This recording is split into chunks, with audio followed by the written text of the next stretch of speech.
এই জুলাই অভ্যুত্থানে একমাত্র নিঃস্বার্থভাবে ভূমিকা পালন করেছে মাদ্রাসা শিক্ষার্থীরা এবং আলেমরা। আপনারা দেখেছেন আমাদের প্রাইভেট বিশ্ববিদ্যালয়ের শিক্ষার্থীরা অনেকটাই নিঃস্বার্থ, তবে তারাও বিসিএস দেন বা বিভিন্ন চাকরির পরীক্ষা দেন, অংশগ্রহণ করেন। কিন্তু আমাদের মাদ্রাসার শিক্ষার্থীরা আলেমরা তারা কিন্তু কোনো সরকারি চাকরিতে অংশগ্রহণ করে না, কিন্তু পরীক্ষা দেয় না, তাদের কিন্তু কোটার প্রয়োজনীয়তা ছিল না। তারপরও তারা শুধুমাত্র আমাদের দিকে তাকিয়ে আন্দোলনে নেমেছেন, যাত্রা বাড়িতে রক্ত দিয়েছেন, সারা দেশে রক্ত দিয়েছেন, সারা দেশের আন্দোলনে সক্রিয় ভূমিকা পালন করেছেন। এইখানে আমরা দেখতে পাচ্ছি এই দুর্বল আলেম সমাজ মাদ্রাসা শিক্ষার্থীদেরকে দৃষ্টান্তমূলক ভাবে ন্যাক্কারজনক শব্দ চয়ন করেছেন যে তাদের প্রতি যে চা আগ্রহ আছে সেগুলো নাকি মাহফুজ আলম দিবে না। এই মাহফুজ আলম, রাষ্ট্র কি তোর বাপের? একজন নিজের বাপের রাষ্ট্র বানাতে যা আজকে দেখ হাসিনের মতো ভারতে পালা গেছে। তোরা যদি তোর বক্তব্য যদি এইভাবে প্রত্যাহার না করিস, তোদেরকেও বাংলাদেশ ছাড়া করতে আমরা পিছপা হবে। যারা শাহবাগ কায়েম করে তাদেরকে গ্রেপ্তারের কোনো খবর নাই। যারা গুলি চালাইছে, যেসব আওয়ামী সন্ত্রাসীরা, তারা বলে আওয়ামী লীগকে তারা পুনর্বাসন করবে, প্রকাশ্য ঘোষণা দিয়ে বলে। এমনকি তারা বলে কি যে তারা আওয়ামী লীগকে নিষিদ্ধ করবে, যখন রিট করছে তখন তারা রিট আবার ফিরাই নিছে। যারা 2000-এর উপর বেশি মানুষকে গুলি করে মারছে, কত বড় ঘৃণিত হইতে পারলে তারা এই আওয়ামী লীগ নিষিদ্ধ রিট ফিরায় নেয়। এবং আপনারা দেখেন আজকে জুলাই অভ্যুত্থান হয়ে গেছে প্রায় কয় মাস হয়েছে? 7 মাস হয়েছে। এখন পর্যন্ত কয়জনের বিচার হয়েছে? কয়জনকে গ্রেফতার করা হয়েছে? খুনিদের বিচার করার কোনো খবর নাই। উল্টা দিকে নিজ দলে আওয়ামী লীগকে পুনর্বাসন করতেছে ঢালাও ভাবে। আবার আর এক দিক দিয়ে যারা দুর্বল, যারা শুধুমাত্র ন্যায়ের দিকে তাকে আন্দোলনে অংশগ্রহণ করেছে, তাদের বিরুদ্ধে বিষোদ্গারমূলক বক্তব্য দেয়। আপনার বক্তব্য প্রত্যাহার করেন। যদি বক্তব্য প্রত্যাহার না করেন, সারা দেশের শিক্ষার্থীদের জন্য মাদ্রাসা শিক্ষার্থীরা আলেমরা যেমন নিঃস্বার্থভাবে নেমে এসেছিল, আমরা সারা দেশের শিক্ষার্থীরা মাদ্রাসা শিক্ষার্থী এবং আলেমদের সম্মান রক্ষার্থে রাজপথে নেমে আসবে। এবং দেখেন কত বড় নির্লজ্জ হইতে পারে এরা। কি করতেছে? একদিকে যারা জুলাই অভ্যুত্থানে সক্রিয়ভাবে অংশগ্রহণ করছে, রক্ত দিচ্ছে, জীবন দিচ্ছে, শহীদ হয়েছে, তাদের বিরুদ্ধে যেমন কথা কইছে, তাদের বিরুদ্ধে যেমন বলতেছে তাদের অধিকার দিবে না, আবার আরেক দিক দিয়ে কি করতেছে? শাহবাগীদেরকে পুনর্বাসন করতেছে, করতেছে, তাদের দিকে তারা সিম্পাথি দেখাচ্ছে, সহানুভূতিশীল দেখাচ্ছে। এবং আজকে যে হামলা হয়েছে, আজকে হামলা কি এটা প্রথম না? 5 আগস্টের পরে এই শাহবাগপন্থীরা, এই লাল সন্ত্রাসীরা বারবার পুলিশের উপর হামলা করছে না? আপনারা দেখছেন যে যমুনাতে যাওয়া আন্দোলনকারীদের নিষিদ্ধ, তারপর বারবার তারা ব্যারিকেড ভাঙ্গা পুলিশকে হামলা করতে উদ্বুদ্ধ করছে। পরবর্তীতে পুলিশের সাথে সংঘর্ষ হয়েছে। প্রথমে হামলা কারা করছে? আপনার প্রত্যেকটা ভিডিও ফুটেজ চেক করেন, কারা পুলিশের উপর হামলা করছে। অর্থাৎ তাদেরকে তারা রিহ্যাবিলিট করতেছে, পুনর্বাসন করতেছে। তাদের বিরুদ্ধে কোনো কথা নাই। যারা দুর্বল তাদেরকে ঘায়েল করার যত চেষ্টা, কিন্তু এই শাহবাগী শক্তির বিরুদ্ধে তাদের কোনো কথা নাই। মাহমুদ আলম সাহেব, মিডিয়ার মাধ্যমে আপনাকে হুঁশিয়ার করে বলতেছে, আপনি আপনার বক্তব্য প্রত্যাহার করবেন। আপনি যদি আপনার বক্তব্য প্রত্যাহার না করেন, অপেক্ষা করেন কি হয় দেখতে পাবেন। শিক্ষার্থীরা কি করে দেখতে পাবেন। অনতিবিলম্বে হামলাকারী এবং যারা আওয়ামী লীগকে ফেসিবাদ বানানোর মূল খলনায়ক ওই লাকি আক্তার সহ তাদের সহযোগী ইমরান সরকার সহ আর যারা আছে, প্রত্যেককে গ্রেফতার করতে হবে। হামলাকারীদের গ্রেফতার করে বিচার করতে হবে। যারা নিরপরাধ তাদের বিরুদ্ধে কোনো কথা বলা যাবে না, কারণ তাদের প্রাপ্য ন্যায্য অধিকার সেটা বুঝাই দিতে হবে। এই আশাবাদ ব্যক্ত করে আমাদের কর্মসূচি এখানে শেষ করছি। আবারও বলতেছি, অন ক্যামেরা বলতেছি, মাহমুদ আলম সাহেব, আপনি রাখালরাহাত দুর্নীতির সাথে আমরা দেখেছি আপনার নিউজে আপনার সংশ্লিষ্টতা আসছে, এবং আমরা মনে করি আপনি প্রেসারাইজ করার মাধ্যমে ঢাকা পোস্টের নিউজকে প্রত্যাহার করেছেন। আমরা এটাই মনে করি। আপনার বিরুদ্ধে অনেক এলিগেশন আছে, আপনাদের প্রত্যেকের বিরুদ্ধে এলিগেশন আছে। আপনারা যদি বক্তব্য প্রত্যাহার না করেন, অন ক্যামেরা বলছি, আপনাদের বিরুদ্ধে সারা দেশের শিক্ষার্থীদেরকে সাথে নিয়ে আমরা আপনাদেরকে হাসিনার মতো করে দেশ ছাড়া করতে বাধ্য করবো। ইনকিলাব জিন্দাবাদ, ইনকিলাব জিন্দাবাদ। সবাইকে ধন্যবাদ। আপনাদের যে এলিগেশনগুলো আপনারা দিয়েছেন, এই পরিপ্রেক্ষিতে আপনাদের কোনো প্রতিনিধি দল তাদের সাথে যোগাযোগ করেছে না? আমি মনে করি রাষ্ট্রের চতুর্থ স্তম্ভ মিডিয়ার সব থেকে বড় প্রতিনিধি। মিডিয়ার মাধ্যমে আমাদের দাবিগুলো আমরা রাষ্ট্র বরাবর পৌঁছে দিলাম।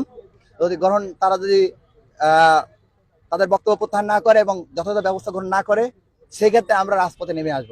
আমরা মনে করি যারা 24-এর খুনিদের প্রতি সহানুভূতিশীল তাদের সাথে কোনো ফর্মাল সাক্ষাৎ হইতে পারে না, কোনো ফর্মালিটিস হইতে পারে না।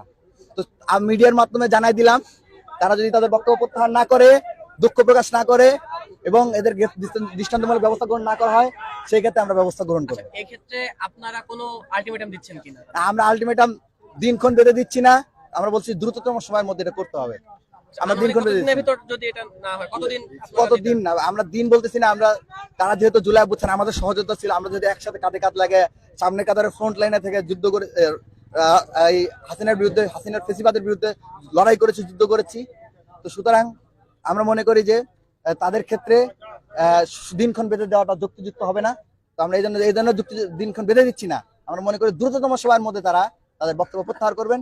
যদি না করেন সেক্ষেত্রে হচ্ছে আমরা পরবর্তী পদক্ষেপ জানাবো। কি ধরনের পদক্ষেপ নেওয়া যেতে পারে আপনাদের? যে আমরা গণতন্ত্রে বিশ্বাস করি, বরাবরই গণতান্ত্রিক।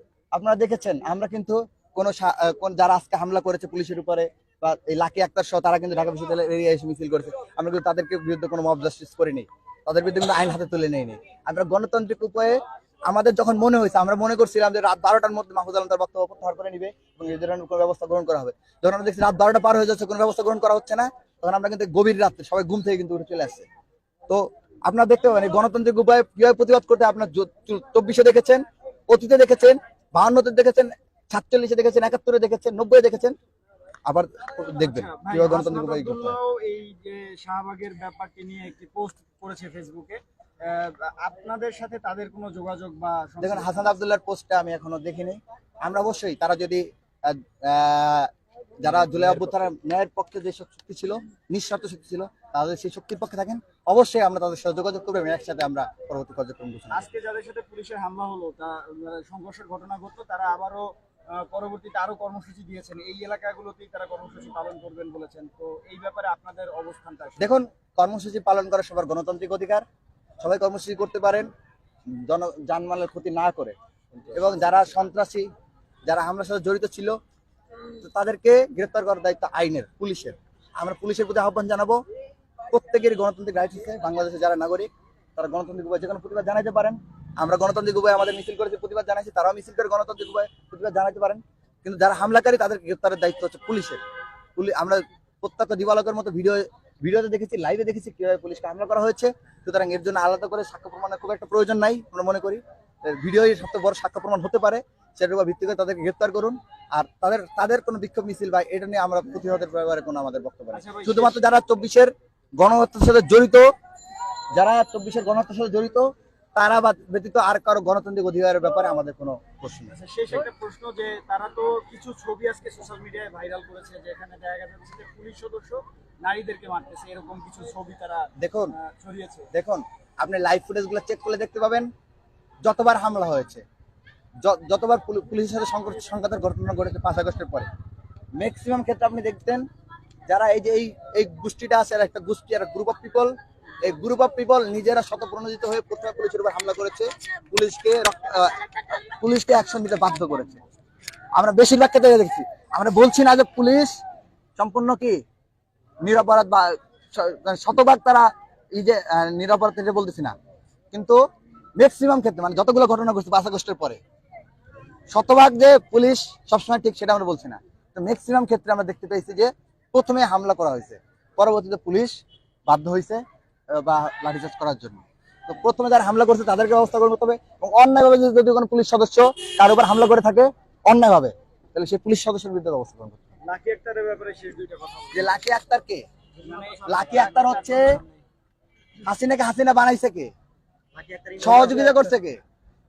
ফেসিবাদ, হাসিনার ফেসিবাদকে শক্তিশালী করছে কে? আমরা বারবার বলছি, হাসিনাকে ফেসিবাদে বানানোর অন্যতম খলনায়ক এবং প্রধানতম খলনায়ক হচ্ছে এই শাহবাগিজম, লাকি আক্তার, গংরা। তো তারা যে হাসিনাকে সহযোগিতা করছে এবং 24শে জুলাই তার ভূমিকা করি, তারা তো 24-এর ছাত্র সমাজ রক্ত দিয়েছে, তাদেরকে তো আমরা দেখিনি। তো তাদেরকে বের করতে হবে, তাদের যে অপরাধগুলো রয়েছিল হাসিনাকে বানানোর সহযোগী হিসেবে সেটার বিচার করতে হবে, সেটাই আমরা জানাচ্ছি। ধন্যবাদ। ওই শাহবাগীরা তাকিয়ে দেখো, আমাদের ভাইরা অবস্থায়